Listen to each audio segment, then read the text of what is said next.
Does atheism lead to a better world? Atheists like to criticize religion. They call religion the root and cause of much evil in the world.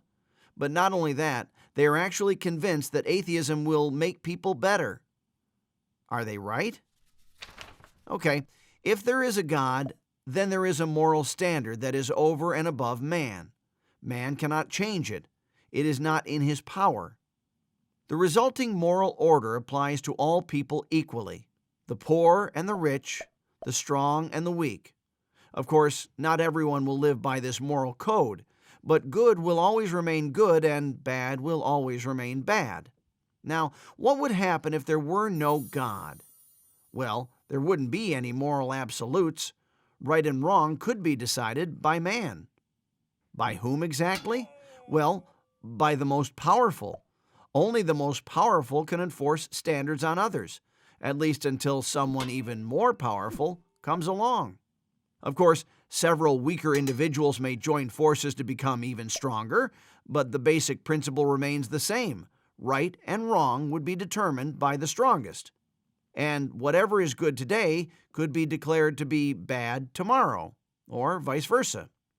Now, it's no problem to grant to atheists that people living in this kind of system are not automatically bad or that they wouldn't get everything wrong, because in the end, most people just want to lead a nice and happy life. And atheists may even try to set up some moral standards based on observations of nature. For example, that cooperation is a more useful strategy for survival than aggression. But, well, this really only works as long as someone more powerful doesn't happen to, disagree. But let's be honest. What is there that could serve as the basic and guiding principle of atheistic morality? Good is what is useful. Or perhaps, good is what is useful to mankind. Sounds good, but it doesn't really work. First of all, usefulness always poses the question, useful for whom? Because it is never the same for everyone. That attractive idea of cooperation can quickly dissolve into confrontation. And then what? Who should have things his way? Well, it'll probably be whoever's most powerful. He'll simply force his way. Second, the question of usefulness poses the question, useful for what? What will we consider useful, especially in light of the atheist's claim that the existence of man has no meaning?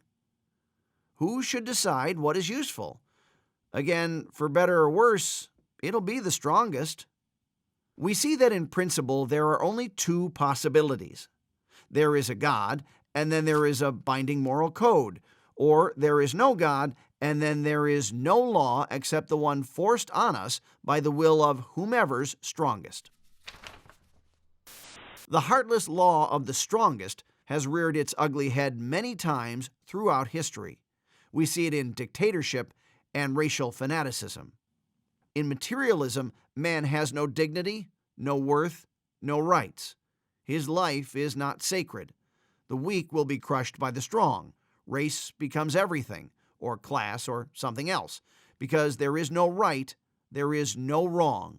There is only the sheer force of the will of the strong. And so, without God, man loses all humanity.